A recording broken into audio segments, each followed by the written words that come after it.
Life Management Science Labs would like to acknowledge that we live and produce this podcast on the traditional lands of the Wurundjeri people. We'd also like to acknowledge the traditional owners of the lands of our listeners and our international colleagues. We'd like to pay our respects to their elders, past, present, and emerging.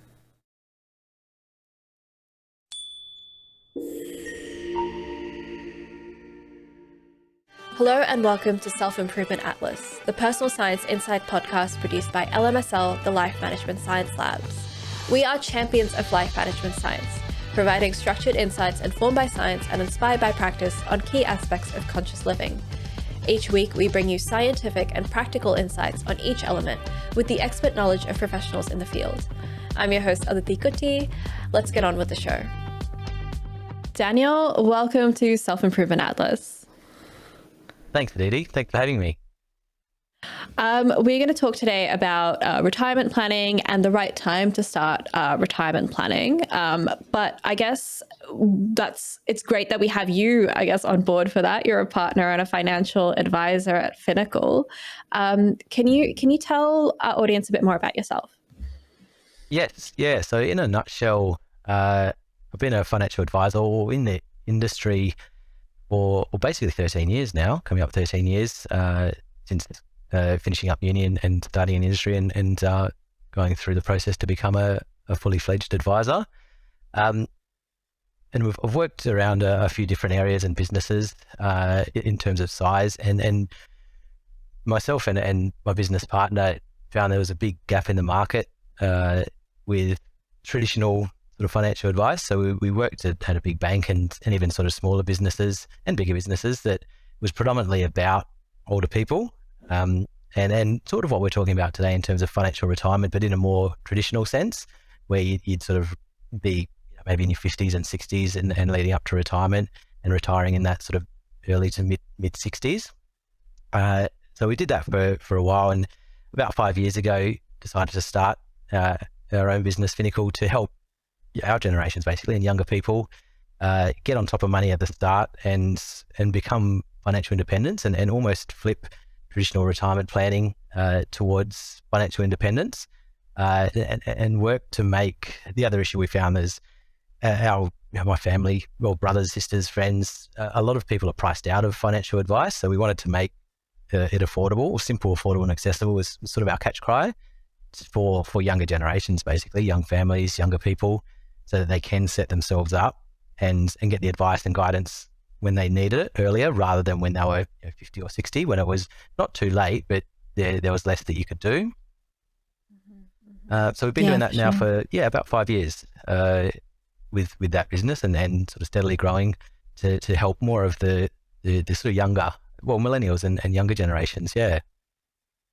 Sure. And what you were saying about people being priced out of financial advice is so true, because often the people that really, really need it are the ones that can't afford it at all. Yes, that's exactly right. And the costs have gone up, and it's just recently, I guess, costs of everything have gone up as well, and costs of getting financial advice. And it's just so many people are now priced out, and it's sort of becoming a luxury rather than something that people can afford. And we wanted to, at least for our generations, change that and flip that so that people could get the guidance they need when they needed it and be able to do that. Yeah, for sure. Well, that's incredible. And I think that young people need to kind of get onto planning for their financial future a lot better as well. But before we're going to talk a lot about that, obviously, for the rest of the episode. Before we kind of get into this, we've got the segment called Have You Met Daniel Thompson, in which I ask you a couple of really quick questions so that our audience can get to know you better. Yep. Are you ready to answer them? I am, yes. Okay. What is your favorite book? So the favourite, well, quite a few that I like, but coming back to, I guess, a financial topic, and one that got me into it a bit was there's one called The Richest Man in Babylon. It's sort of an older one now, and it's parable based, but it teaches a lot of general financial concepts, and some we'll talk about today. It's a really, really good book to start with. And I read that, well, I've read it and listened to it a number of times now, but first read it quite a while ago, and it's a good one to sort of start and just understand some general topics and concepts. So I'd probably pick that one, yeah. I love that. You've given recommended reading as well Yes. alongside Yeah. our episode for today. What about a movie, a favorite movie of yours? Probably the Dark Knight. I'm a Batman fan, and of all the superheroes, I was always sort of, when I was a kid, more into Batman, and that's probably the pick of the bunch for me. And probably the one I watch. I don't watch a lot of movies or often, but that's probably the one I've watched multiple times. Yeah, for sure. The Dark Knight, a classic. Yeah. Christopher Nolan, for sure. Yeah. What's a podcast you've been listening to lately? The one that I've listened to for quite a few years now is there's a podcast called Macro Voices. It's by an ex hedge fund manager in the US, so it's a little bit technical financially, but it's really good. There's some really good guest speakers on it. It's not necessarily a general concept one. So the book, for example, is very much general concepts. This one is more, and it's actually aimed at, funnily enough, wealthier individuals or people, money managers themselves. But it's got some really good sort of insights and indications on what's happening right now in regards to markets and money and finances. Yeah, a good one for people who maybe want to deep dive into it a little bit more. Definitely. Yeah. What about a famous role model that you've looked up to? There's probably two. When I was younger, I was a sports fan, and then sort of AFL, especially. So there was James Hird from a player of Essendon Bombers that I really looked up to. That was definitely on that side. And then as I sort of grew up and became more entrenched into uni and work, it sort of moved to that side, and it's now sort of people like Warren Buffett on that sort of financial side and the investing side, not just of because of what he's done and how he's done it, but I guess just the way he sort of holds himself, and he's just got so much knowledge, I suppose, and the wisdom at the same time. So it's not purely about the investing, but even the way he's been able to build a business and lead businesses as well. Yeah, for sure. Warren Buffett. I'm surprised that that's the first time he's come up in our kind of episodes that are related to money and finances. Really? I feel like he should have come up earlier, but yes. Yeah, no, he's a good one. What's the last course that you completed? I don't know if I've done. I completed my master's degree 4 or 5 years ago now, maybe a little bit longer. That's probably the last major one. Since then, there's been sort of shorter courses and that type of thing, or more sort of online rather than official. But it's probably that one. The Masters of Applied Finance would be the more, I guess, official course, or last official one I've done probably. What's the last short online course that you did?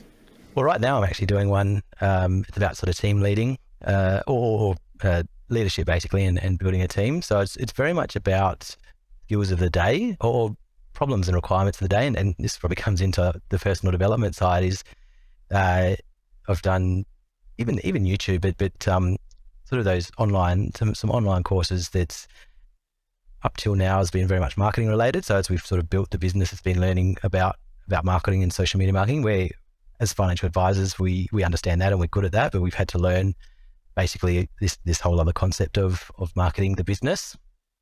So there's that, and now the business is growing and there's a team involved. Now it's about developing the team and growing the team and leading the team and sort of getting the best out of the team. So the current one is one about team leadership, which only literally just started, probably a quarter of the way through last week.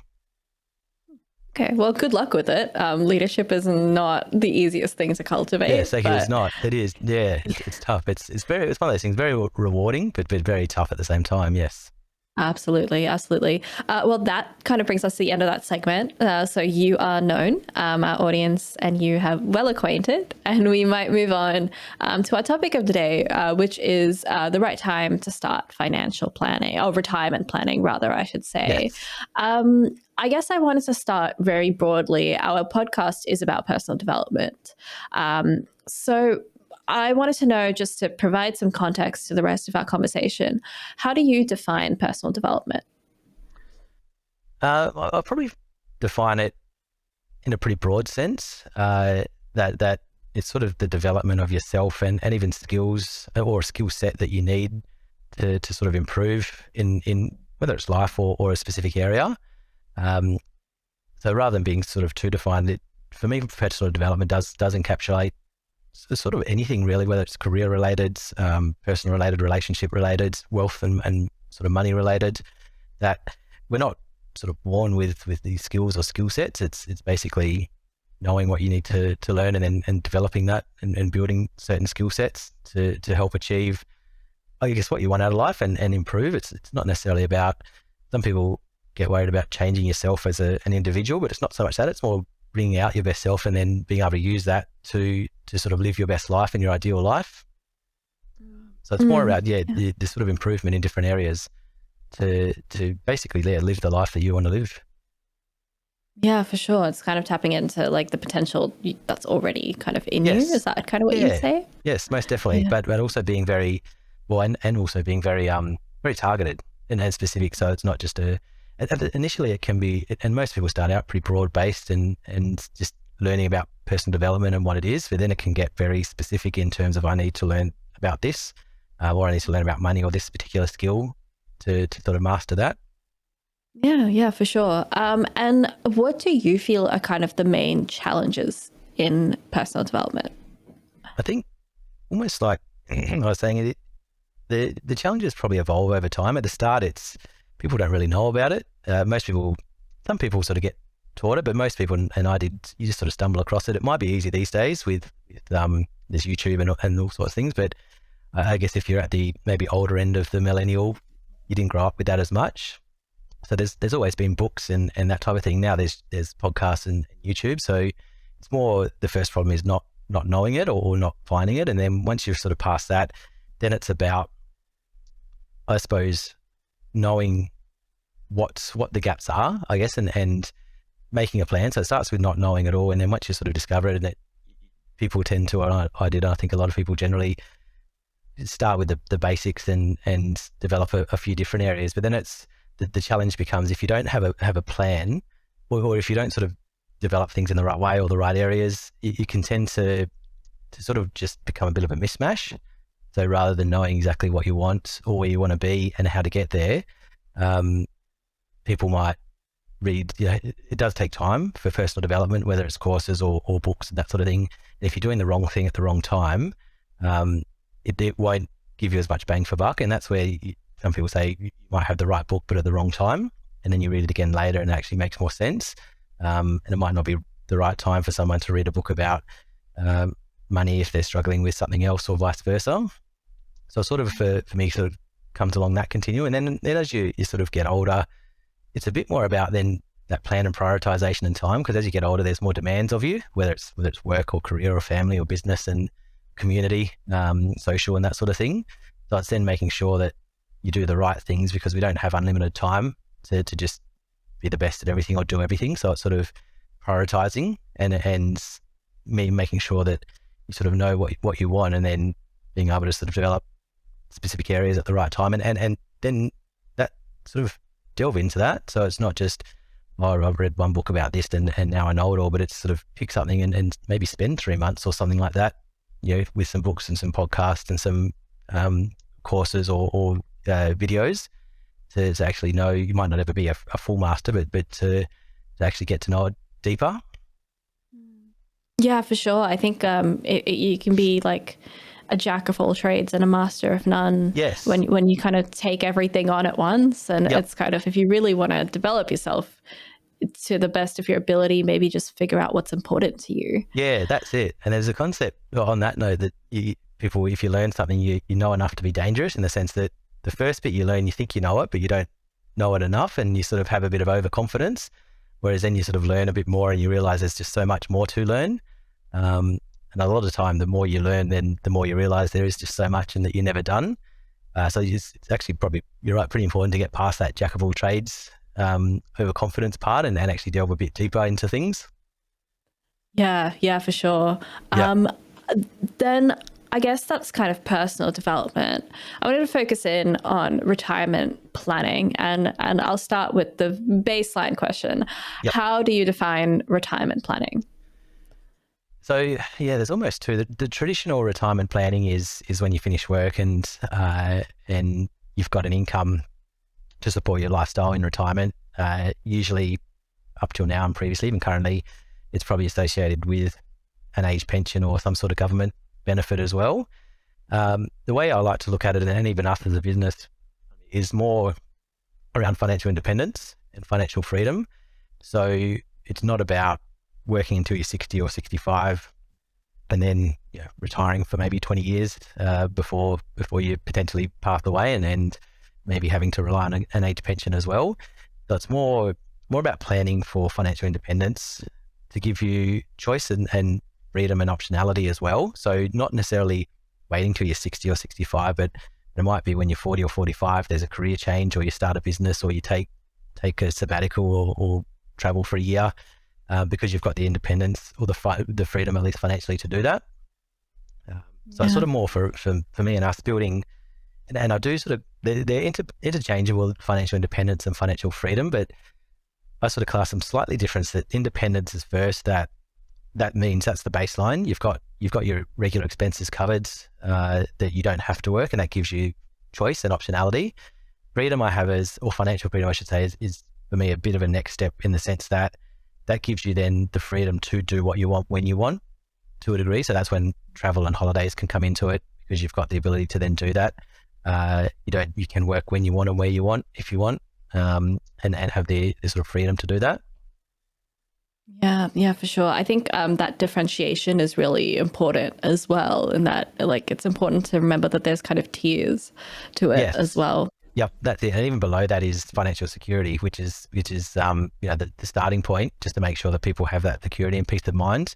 And then you're right, it's sort of almost a bit like a pyramid, and they build on themselves. Yeah, for sure. Okay, how do you feel retirement planning relates to personal development?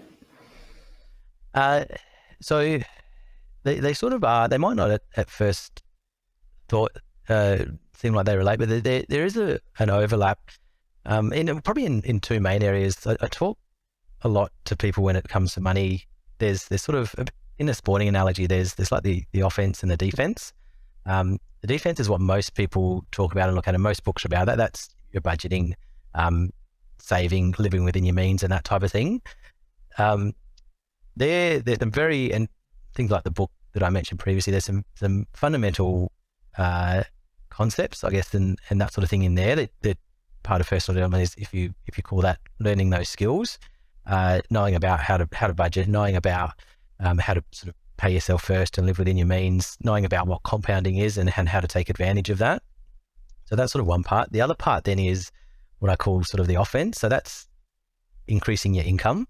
And that's probably the part, as much or if not more so, that personal development comes in, because to increase your income, you need to provide more value or do something different or add a skill or a skill set. So that's where that can really come in. And then it's also, learning the other side, so that most people, the income goes up and the expenses go up and they never really get ahead, but it's then being able to have the income go up while the expenses sort of don't go up as much. So that difference is what can then be put aside or invested for that retirement or financial independence.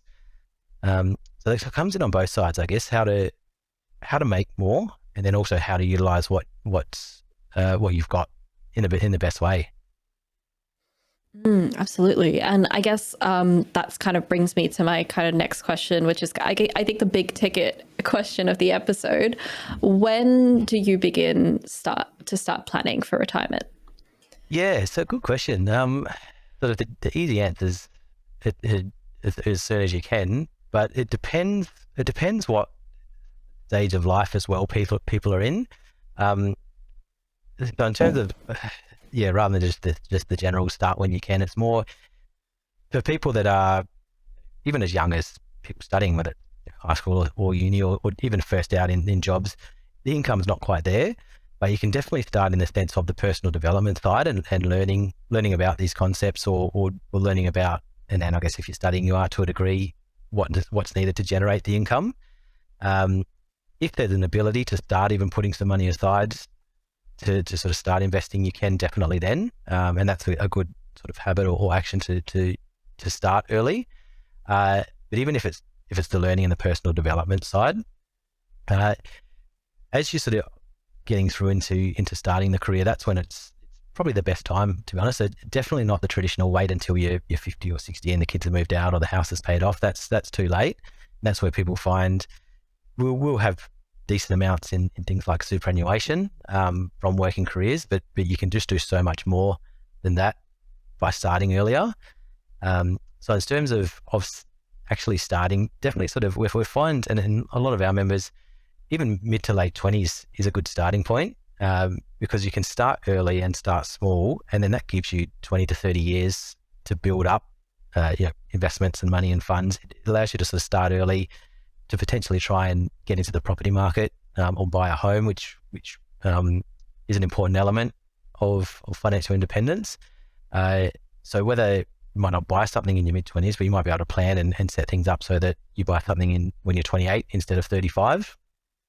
So it's it probably depends on age. If you're older than that now, if you're already sort of mid to late 30s or older, it's definitely worth sort of starting straight away. And it might not mean putting money into investment or bumping up money that goes into super, for example, but it's sort of everything that goes along with it, and at least setting a plan up and starting small and starting regular, and over time that'll really compound and grow. And I think the younger you start, I guess your savings don't have to be as large in that sense, and because you're kind of building it up over a much longer time.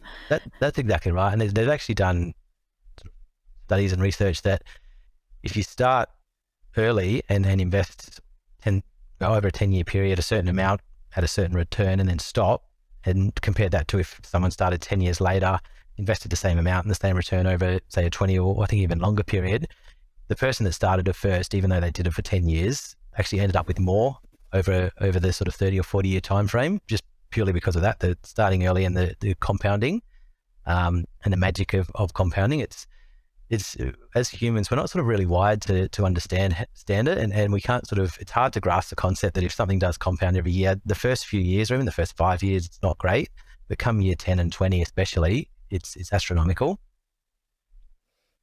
Yeah, I think it can be difficult to look 10 to 20 years ahead in the future, especially when you're like in your mid 20s and even early 30s. I would say it's like very difficult to kind of see that far ahead, which I guess it kind of brings me to my next question. As we talked about when it's too late, and we've talked about when the optimal time is to kind of get started. But is there a time that's like way too early to start? Just because I know that living situations can change drastically, especially in that time from like, you're leaving high school to go into uni, and everything's kind of very new and very different. Yeah. And that's where it comes to, sort of each situation. And I even say to people, and even myself, I was lucky enough to put some money into an investment when I was younger, but then didn't sort of focus on it until mid 20s. But if people do, if they finish school and then want to go on a gap year or do some traveling, and that's part of their, I guess, what they want in their lifestyle and their life plan almost, then that's fine.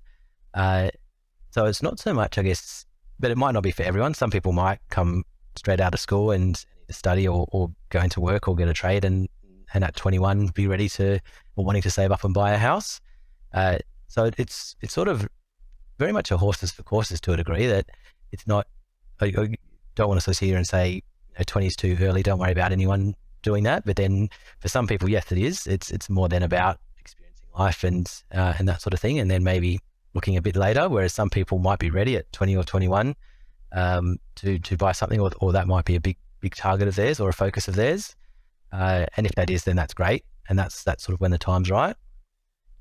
Yeah, I think it's also just, like you said earlier, assessing what's within your means as well. Yes, and that's the thing. If it's sort of a means thing, and I know these days work-wise it's different. It's there's not as much maybe set work, or it's more variable in terms of hours and pay. If it's not age-related and it's more related to that, I still think it's worthwhile learning, or definitely learning. And even though as we sort of touched on and chat more, maybe is the putting money aside and paying yourself first, but you can just do little bits, and even coming back to that, rather than set a big goal or a big target, it's just start with something small. And it might be a percentage of what you earn, because maybe it does fluctuate over time. So it's very hard to set an exact amount. You can't say, I'm going to put aside $100 a week, but maybe it's 2% of what you earn, for example. Just something very small and very simple, almost like the concept of just put your shoes on before, don't worry about going for a run, just put your shoes on. And then something very small and simple that you do, that sort of little habit that then you've got your shoes on, so you might as well go outside and go for a walk or a run. So it's sort of that concept as well. So if the income is not as high yet as you'd like it to be, or it fluctuates, it's more starting smaller and still starting with something to work with. So you might not get into the same position as you otherwise would, or if the income was more set, but you'll still be in a better position than you were otherwise, or if you didn't do that. Yeah, and I guess that brings me to my next question, which is what do you do to start saving for retirement? Yeah, so it's a good question. And again, it all depends on the situation, but if there are some general sort of guidelines to sort of step through based on where you are. So it's pretty much, well, firstly is you've got to live within your means. That's sort of the number one rule generally. You can earn $1 million a year, but if you spend 1.1 million, you're going to be broke pretty quickly. So it's basically learning to do that. And we find the best way to do that is the concept of paying yourself first. So you put money aside at the start, and then you can work out what that is, whether it's that amount of your pay or it's a set percentage, so that you know that's sort of going away to savings and investing. And there's a little bit of a hierarchy of what to do with that savings when you've got it. If, for example, you've got credit card debts at high interest rates, it's about sort of paying those off and getting rid of those.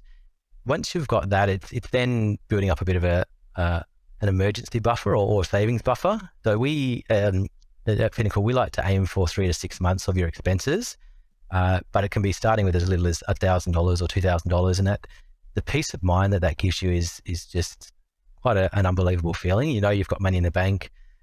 I actually usually say to people, do that whilst you're paying off credit card if you can, just because we find that if people sort of focus on the credit card, by the time that's paid off, something's come up, so they've got to put it back on the credit card again. Whereas if you've got that little safety buffer, you can use that rather than the credit card, or you can then finally get on top of that. So then it's about building that emergency fund up a bit to sort of cover, not necessarily maybe to that full 3 months of expenses, but enough to feel comfortable. So some people, it might be $5,000 in the bank, and that's a big achievement, and that makes them have that comfort or feeling of comfortableness. That's when from there it sort of starts to get exciting, I suppose, where you can then start looking at what to do with the money to make it work harder and to invest and grow. It's sort of that first part's about getting the foundations and building the foundations. Once you've got to that, then it's about the money building up and then using it to invest.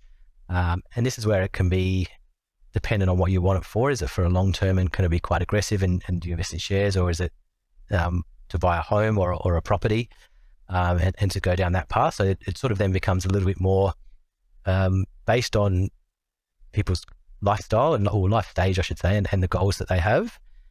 And same with other specific savings. So people might be saving towards a particular holiday or other travel plans, or a wedding, or planning a family.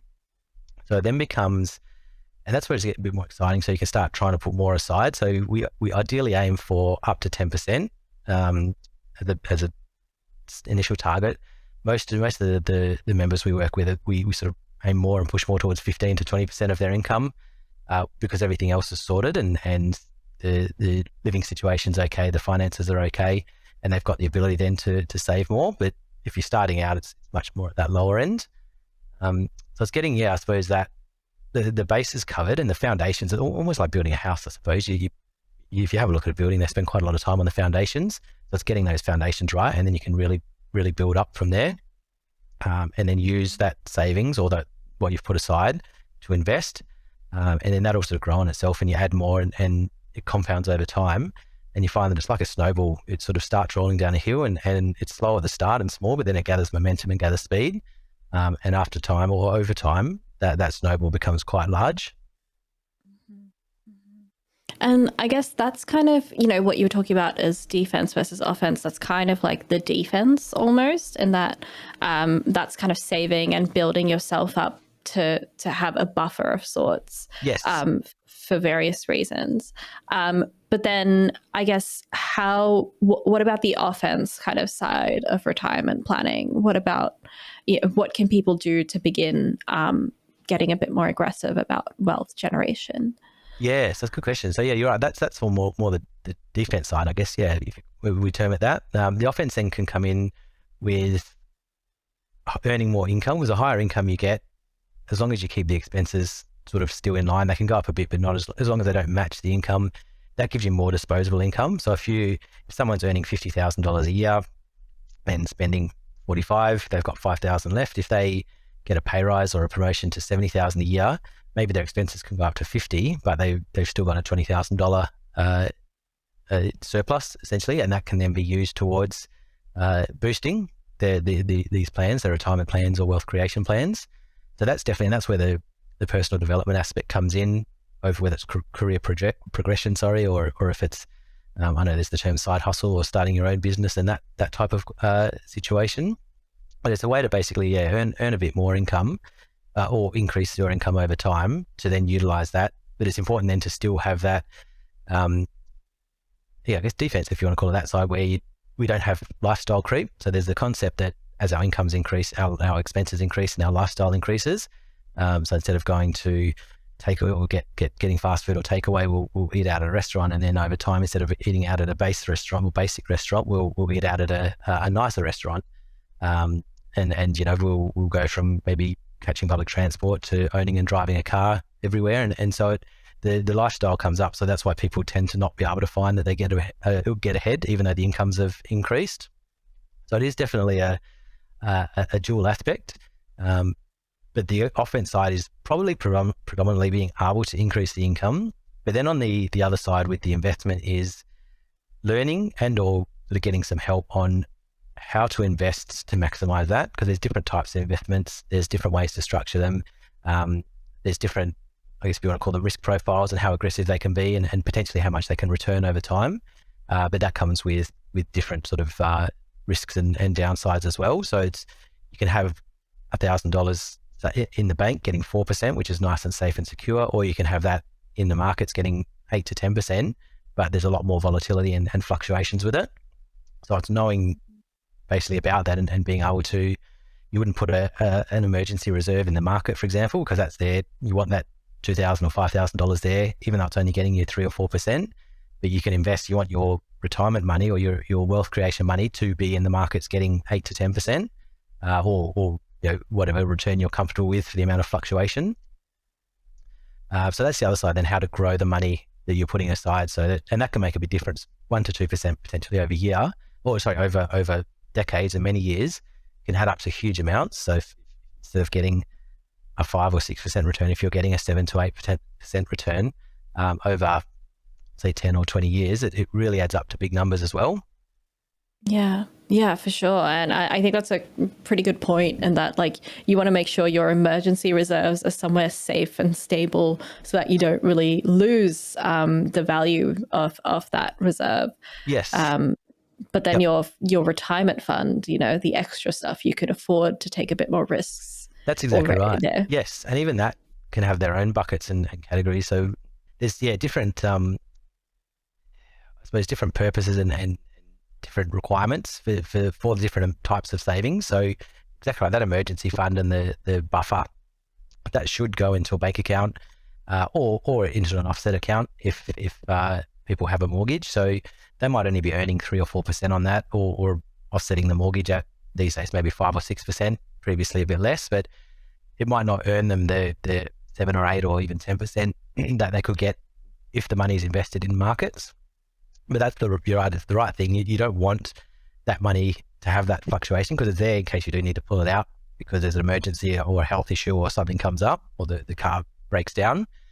So that's there for that. And then and even coming back to the sort of offensive defense and how the offense works, there's the increase in income aspect, and then the ability to make the rest of the money or the investment work harder. And that's where then it's about how much to put into markets, whether it's share markets or low cost ETFs, for example, or something along those lines, to get better returns. It comes with, exactly as you said, volatility and fluctuations. But it's knowing that we don't need to pull that money out at times like now, for example, when there's a market downturn.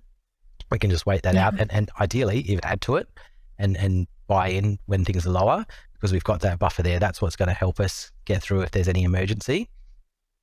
And then you can also then is a property as well. So property is a really good asset. Well, from a home ownership point of view, but even from a wealth creation point of view, it can really and has historically performed well. The downside with property, for example, is it's what we call illiquid, so you can't access your money once it's in there, or it's a lot harder to, whereas markets, worst case scenario, you can. So sort of just knowing the pros and cons of them.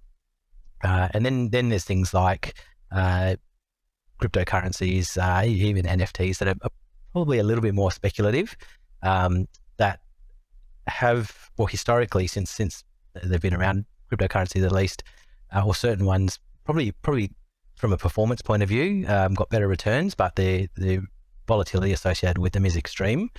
So if you put in $5,000 to that, and you could quite possibly fall to 2.5 or even lower in a very short period of time. So it's being able to sort of go through that, not just in theory, but emotionally, and see your money falling and not panic and pull it out and realize that loss. So it's having enough there that, as you said, there's enough in an emergency buffer so you don't have to worry. Maybe in these more speculative investments, it's only a portion, maybe 10% of the money that you've got for investing, and the rest goes to these other, if you want to call them more traditional or sturdier types of investments. They're still going to have some volatility, but there's not the extreme of those ones. And so it's about sort of knowing that as well, and then allocating the right amount to the right areas, really, and having things work in tandem as part of an overall plan as well. Yeah, it's kind of that bigger picture instead of kind of putting all your eggs in one basket. Yeah, exactly. And then that also even comes back to when you asked earlier, how early is too early, or when should people be planning for retirement? Even if the early part of the starting point is the plan, and it's sort of the think about what they want, when they want, what they want to be doing, and the plan can help decide that. It might be that they don't actually start in, this might be today, and they don't start investing for 6 or 12 or 18 months because there's these few other things along the way that need to be done first, but it's all part of that exactly ongoing plan and bigger picture for them. So it's, although if we say how early is too early to start investing, maybe someone's not ready to invest right now, maybe it's still a year or two away, but there's still things that can be done in that 12 to 24 month time frame to get them much closer to that sort of financial independence. Yeah, absolutely. I guess I want to now move on to our practice/habit experiment debrief, where we can go into a bit more detail about how our audience can kind of put this into practice. Did you have a practice that you do or you would recommend to your clients to help prepare for retirement planning? Yes, I think we've touched on it. It'd be very much the concept of pay yourself first. So traditionally, well, most people, and this is just the way that it works, or we've sort of learned from parents, is money comes in, you pay the bills, you spend a little bit, and then, or you spend quite a bit probably, and save whatever's left, if there is something left. Usually that's a little bit, if anything at all. A lot of the time that goes into savings, but it tends to sort of leak back out again when something comes up. So there's never really a getting ahead as much as we would like to feeling, or a feeling of getting ahead as much as we would like to. So if you flip that and you pay yourself first, and this comes back to the ideal, well, the ideal starting point is 10%, but whatever can be done. If it's 2%, if it's the same as the concept of just putting your shoes on and going for a walk, and just 2% of what you earn, if the income's fluctuating or a variable amount, just starting that act and that habit. So every pay cycle basically, or every time you get paid, putting aside, having a set standalone account that you start to put aside, and then gradually get towards 10%, and then ultimately, if possible, get close to that sort of 15 to 20% target, because that then gives you a lot of options to build up or already built up that emergency fund, and then allocate that money to investments. So yeah, it'd be probably that the pay yourself first. So rather than the bills and the spending, allocate that sort of portion first, and then pay the bills and what's needed, and then basically you can spend what's left, knowing that you've already allocated everything else. So it's a very good, well, guilt-free as well, almost feeling of when you spend that way, because you know that everything else is actually done. You've already put money aside, and this money that you've got left, you can literally spend it on whatever you want, because that's what it's there for. Absolutely. And I guess when you pay yourself first, it's kind of prioritizing that saving. You kind of have a bit more control over how much savings you are putting into it, as opposed to just whatever's left over, I guess, at the end, which can fluctuate a lot. Yeah, and that's exactly right. Yeah, and you set that amount, you're right, in target, and you put that away, and then ideally over time you increase that. And that might be, and sort of coming back to everything, the way it sort of ties in is, it might be that the income does gradually increase, and so that savings rate increases as a result. It might be that you're able to pay off some debts or reduce the expenses a bit and free up some extra cash flow that way. So the idea is that gradually increases as well. So it's the concept and the habit that comes first, and then the regularity of it and the amount increases over time. Yeah, for sure. And what are 3 good things about paying yourself first? The 3, probably, it builds that buffer from the start. It helps you get it on top, earlier. So it might not, you might not see huge gains right at the start, but you will start seeing them. So it's sort of, you can see that sort of gain over time, or early on and over time. So it sort of adds that momentum, I suppose, in that sense. That then also, so not that sort of combines to create momentum and that feeling, but also a peace of mind feeling. I've experienced this as well, but a lot of people sort of tell me an experience that, especially with money, there's an unbelievable sort of emotional side to it as well, that when you sort of got debt, or if when I was at uni, you didn't know much, or even in the first job, you don't sort of earn as much as you do later on in life. So you don't have the cash flow there. And if people then, if there is any debts on top of that for whatever reason, you can feel sort of overwhelmed and under a lot of pressure. There's a really unbelievable feeling of being able to sort of not have debts and know that things are on autopilot, that you're putting money aside, your money's working for you, it's working well, and you're starting to really build towards this financial freedom and financial independence. It's not only the feeling of peace of mind, but it's also just it gives you more confidence as well, because you know that money's sort of going well, it's working well. You can focus on something else, whether it's your career or your family or something like that, because you know that the money is being taken care of and working well. So I don't know how many that is, if that's 2 or 3, but it's sort of, it works that way. And I guess finally we've had it works. It's one of those, it's a concept, but a habit that actually does work as well. So it's not one of just those theories that can't work in practice. It really is something that does work, and basically everyone that does it and continues it finds that they get those benefits from it. Yeah, I feel like, I think that was 2 things, but I feel like the second thing can encapsulate so many different benefits, that it's almost like 7 things, I guess, in one, for sure. Are there any challenges with this? Yes, there can be. I guess, like you were sort of saying earlier, the income side can be a challenge, especially, again, this is one of the theory aspects, but theory versus practice in especially here in Australia, it's a pretty expensive country to live, or areas. It's not, you do have to, it might help if you're still at home, for example, but if you're renting or you've got a mortgage, or any sort of living costs, boarding, that sort of thing, the income sort of, it's a fact of life. You do have to sort of earn a certain amount to be able to survive and be comfortable. And it is, I haven't lived personally in other countries, but it is a sort of higher cost of living country than potentially a lot of others.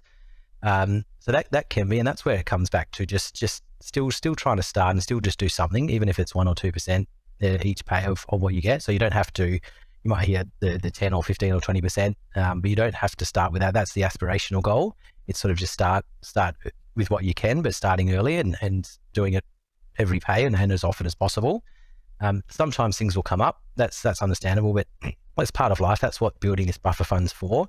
So you might have $2,000 in a buffer and you've got to pull $1,000 out because something happens, and you just start back and keep building until that 2,000 comes back, and then you can allocate more back into the investments or start back into the investments. So it's probably that mix of that income and life, because life happens. But the whole point of, for me and us finances or financial planning, is to help with life at the basic level, that when life happens, your money's okay. And then from there to help create the life that you want and design the sort of life in the future. So if it's, to impact it, it's probably that we find people struggle with the most is if, and you mentioned it, is if the income's not quite there, or it's a bit more sporadic, or it's variable. But that's where the percentage and the starting small can really help. Yeah, for sure. And I would imagine there's just, like you said, money has kind of an emotional impact on people as well, especially if they're dealing with debt early on. But I'm also thinking about just the fact that I think people tend to not really want to think about money, but they want the money to be there so that they can think about other things. Yes. So it's kind of like, I would assume when you're starting out, that anxiety about having to think, like, be on top of things all the time. And I think that comes with any practice. It's like you really have to just be a bit more aware and place a bit more attention on it until it becomes. Actually, you're right. That is, it's like anything. It is with anything, and money possibly even more so. There's quite a degree of anxiety that can be with it, and a lot of people don't want to look at it or worry about it. And you don't have to be able. You can get into a situation where you don't have to worry about it, but at the start, you're right, it does take some focus and effort. Sometimes that's where maybe it's getting some support and guidance, just like a personal trainer or something like that. So whether it's a money coach or an advice like us, that it helps with that starting ground. If people are sort of really struggling to do it themselves, sometimes that can actually come in to play to help get some support and guidance to take those first steps and at least get that ball rolling and the momentum going from there. Yeah, absolutely. And I guess I'm going to ask, I guess, some very practical questions now. Yes. Like, how often should you be doing this? I'm assuming it's every paycheck, but like, is there, how do you sit down and like pay yourself first? Like, what is kind of the logistical? Yes. Yeah. So you're right. It's basically every paycheck or pay cycle, so whether it's weekly or fortnightly or monthly. It's probably good to still sit down weekly and it might only be for an hour a week once you've got things up and running, if that, just to sort of check on things. What we generally recommend at the start is sitting down each week, or each fortnight as a minimum if it's a fortnightly pay cycle, but even each week just to keep on top of things for an hour, and checking how things are going and making sure everything's all right. But with the pay yourself first, doing it manually, so you might get paid on a Wednesday and you pay yourself or do everything that evening or the Thursday morning or whatever it might be. Get used to it, and then it does help to do things manually to start with, but then to pretty quickly automate it. So the best part about it is once you know what's happening and you're comfortable with it, it can actually all be automated. So you can get paid on the Wednesday, you can have the money on the very next morning, basically going into all the different accounts. You know that what's left you can spend, you know the bills are being paid, whether there's an account for that or be paid directly. You know the money's going into your buffer account, you know the money's going into your investment account, and you've got X amount left over to basically live on and enjoy and go out and that sort of thing. So to start with, it's very much sort of sit down, and even at that stage, the time requirement's lower, but it's still good to sort of sit down for maybe it's half an hour a week, just keep an eye on everything, see what it's like, and I guess measure it, just review it and make sure that it's working. So you might not need to spend a lot of time actively in it, but at the start, it probably does take a bit more time because it's good to manually do things and then transfer things yourself and see where it's going. And then after you're comfortable with that and not too long in terms of time frame as well, but set it up. And the great thing with internet banking these days, investments, you can just automate everything. You can have transfers going to different accounts. You can have investments being, pulling the money out into the investment on a regular basis, whether that's monthly or every 3 months or something like that. So you can really put that on autopilot, and then it's just about keeping an eye on it at that sort of higher level once a week or even once a fortnight. Yeah, absolutely. I think I was just going to suggest banking apps and digital kind of banking services make things so easy, and it makes it so Yes. easy to organize. You see it all at a glance, Yes. and you don't have to worry too much, I guess, in terms of having to trawl through Yep. various accounts and figuring out where it's going. That's it as well. Yeah. And apps are doing that more now. We work with a software provider that is basically an all-in-one solution. So you can link up accounts, you can link up your super funds, your investment funds, you can put your property in, and it really is that financial snapshot on a page. So you can just log in, see where everything's at, check how it's all going, rather than have to log into multiple systems and that type of thing. And that's the great thing. Technology, the concepts, it's funny, the concepts are the same as for decades, but the technology allowed us. Back in the day, it was the old envelope system where you get paid in cash, and this is probably 5 decades ago, or you'd get a check and you'd check it, and you might have cash in envelopes in the system, and you might have a book that you track things, and then it came to sort of spreadsheets and Excel. So similar concepts, but now the technology is available to be able to utilize, just to make it so much simpler to do that. Absolutely. Would you recommend this practice to everyone? And I know we've touched on this, but I like to explicitly ask this question. Yes. Just in case there are pockets of people that it doesn't apply to. Yeah. I would, the general that yes, the sort of that habit and practice and concept of paying yourself first. It might be that, as I said, that it's just a 1 or 2% to start with. Go as close to 10 as possible. But just starting with something, setting up a savings account and starting it is definitely worthwhile. It might be that it's more about other aspects first. It might be about growing income or paying off debt or finding ways to cut some expenses, for example, if things are quite tight. But we find that it's always good to start and have that habit and concept sort of working, and at least building some emergency buffer along while you're looking at other things. And then anyone that's comfortably financially or able to sort of save but not consistently, that's where you start to get the real bang for buck, in the sense that you can have that set amount, as you mentioned earlier. You can choose how much to put aside, and that's being set aside first. And that's when it really can start to, that's when the snowball really starts to build. And based on your experience, do you have, would you recommend any other practice or habit or tool to combine with paying yourself first?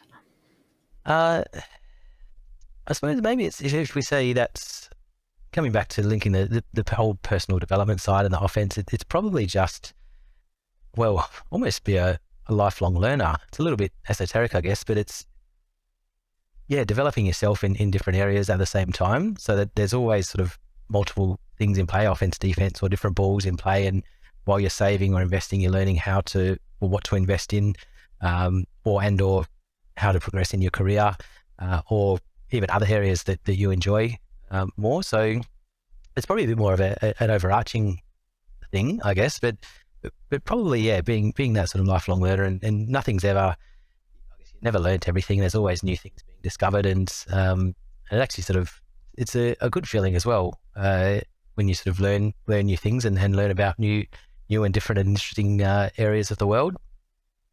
Yeah, and that's so true. And I think, even though it feels a bit generic to say that, having that self-awareness is going to help, even just on the base level of managing your spending and knowing where it's going as well. So it's super important. Yes. Yeah, and you find, we might be going a bit off topic here, but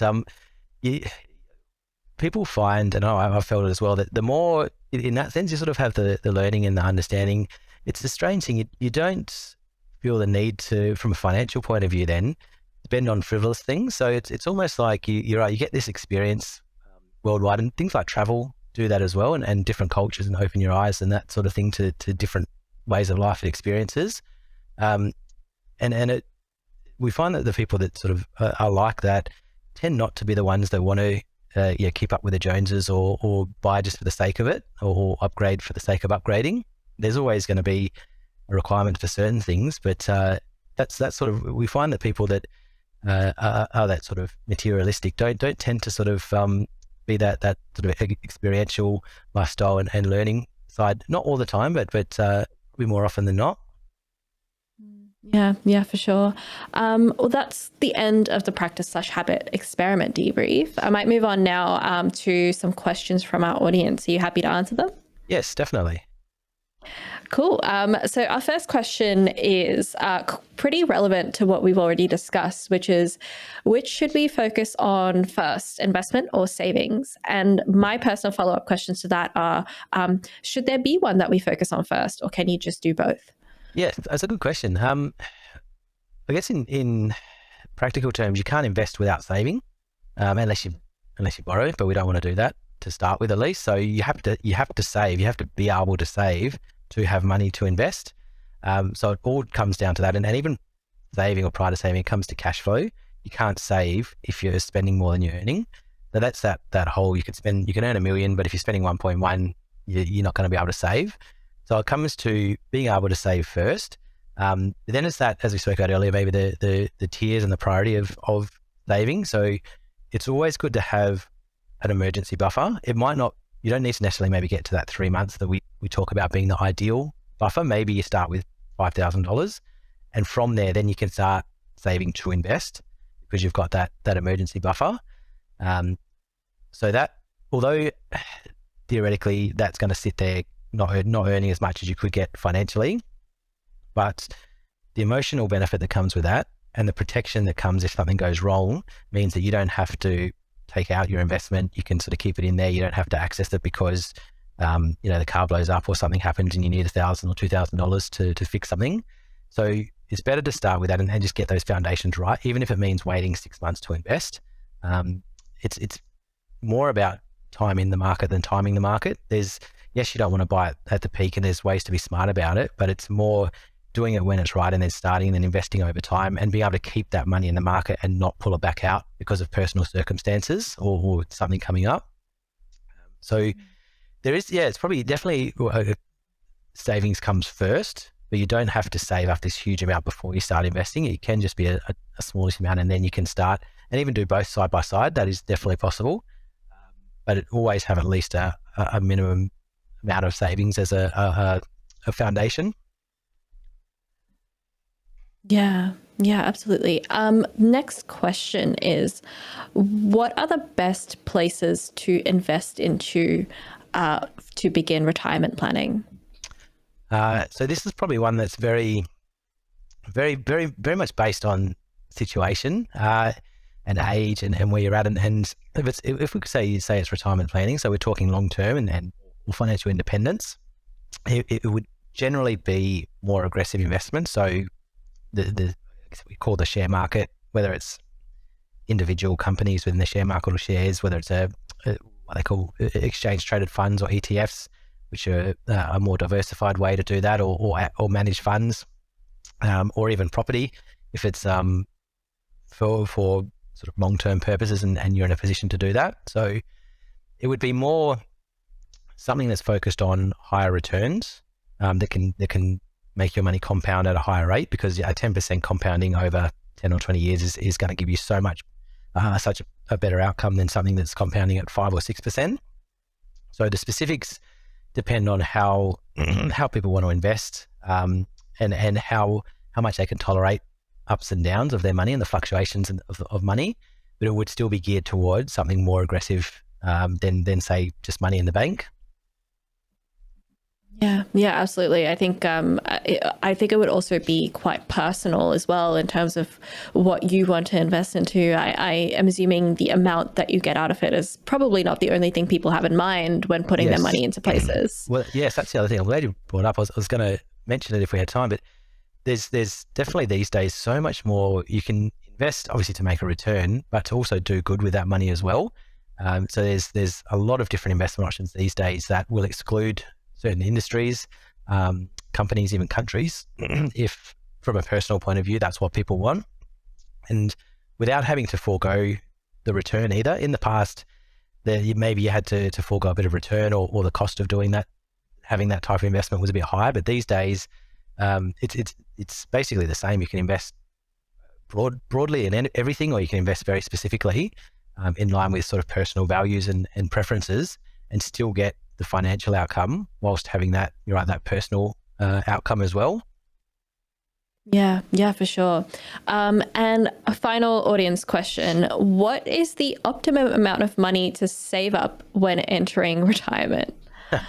So this one, again, it's very, very, and that's, it's hard, but it's also one of the great things for us. It is so personal, money and life. So they've done, the research in the study is for a single person, I think it's up to about 40 or 45,000 a year now income's needed. And for a couple, it's 80-ish. I'd have to double check. This is sort of annual income, but you need to sort of have money put aside for that. The traditional approach was, and this is where the $1 million figure, a lot of people might have heard about, you need $1 million to retire.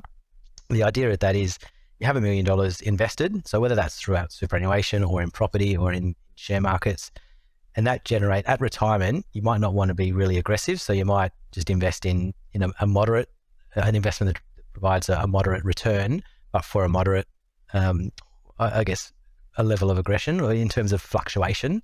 So you might get 5% or 6% instead of 8%, but the money is relatively or slightly more stable. The theory was that $1 million at 5% returns, reasonably consistent returns, give you $50,000 a year, and that's enough to sort of provide a reasonably comfortable retirement. But it is very, if you're 25 today, you could reasonably expect to have $1 million over a 30 to 40 year time frame through just superannuation, for example, and putting some money aside. So it then becomes probably more about the time frame and how much you need. So people might only need 400,000, for example, but they'd like to get there in 20 years rather than 40 years, because that then provides that base level of financial security or financial independence. So it's really working out how much you need to live on, or how much covers the bills, basically. And I should also, home ownership is a big part of this retirement sort of discussion or financial independence, because it means that you don't have to pay rent or a mortgage, and you've got this big chunk of an expense taken away. So that's actually a big aspect as well. So if you're not owning a home yet, it's basically looking at buying a home or paying off a mortgage quicker than normal in your home or the next home, because that is a one big pillar of sort of financial independence. Once that's done, you might only need $600 a week to live off to meet the other financial sort of security metrics and measurements, and then it's building up enough. So that might only need 300,000, for example, in investments to achieve that. So you don't need this $1 million ideal amount. With a home and maybe 300,000 provides you security, and then maybe it's 500 provides independence and 800 provides freedom, depending on how much, if you want to travel every year or every second year, depending on what your lifestyle is and that type of thing. So it's a bit hard to answer. It's a bit maybe of a generic answer with that one, but it is very, very personal, and the whole sort of retirement planning process or independence, financial wealth creation or financial independence and financial planning itself process is geared at, it all starts with individual goals and values and preferences, because the outcome is tailored purely to that. So there's no two people that are exactly the same in that sense. And the outcome will always be slightly different. The path to get there might be similar, but the specifics and the outcomes will be a bit different. Yeah, for sure. I guess I wanted to end with our audience kind of where can they find you and how do they learn more about Finnacle? Yes, it's probably the easiest way would be the website, finnacle.com.au. It has a lot of information there on, general concepts. Part of what we want to do is educate and empower people at the same time as helping set these things up. So what we do is, and the way we've designed the business is to work with younger people to sort of basically put a blueprint and a roadmap in place. So we have a membership and a subscription model, so people can have a look on the website and check that out. And it's really aimed at this sort of thing, getting started, getting it done, building the financial house, basically, or designing it firstly, and then sort of building it. So you're not going to achieve financial independence in a year or two, but definitely maybe 10 to 15 to 20, but you can get on track. And then we've spoken about the feeling of that, the momentum that builds, permeates into everything throughout life. But yeah, sorry. Absolutely. Best way would probably be the website. All my details are there. You can reach out directly to me from that, or get basically a lot of information from that, the general information and education stuff there as well. Yeah, absolutely. All of the website links and details will be in our show notes as well. But Daniel, thank you so much for joining on the show today. I'm sure the audience has learned so much from today. It's really beneficial. You, I hope so. I hope yeah, at least someone's got some benefit and knowledge from it. Thank you again. I've had a great time. Awesome. Me too. Thanks, Aditi. You've been listening to Self-Improvement Atlas, the personal science insights podcast produced by LMSL, the Life Management Science Labs. For more episodes like this from 10 different life management perspectives, search LMSL on YouTube, Apple Podcasts, Google Podcasts, and Spotify, or wherever you get your podcasts, so you can get updated on everything we have to offer. We have a wide range of topics readily available for you to check out. If you enjoyed this episode, please consider rating our show, sharing it, and subscribing to our channel, as it helps us grow and bring you more quality resources. More of our work can also be found on our website at pe.lmsl.net, where you can join our movement. I'm Aditi Kutty. Thanks for tuning in.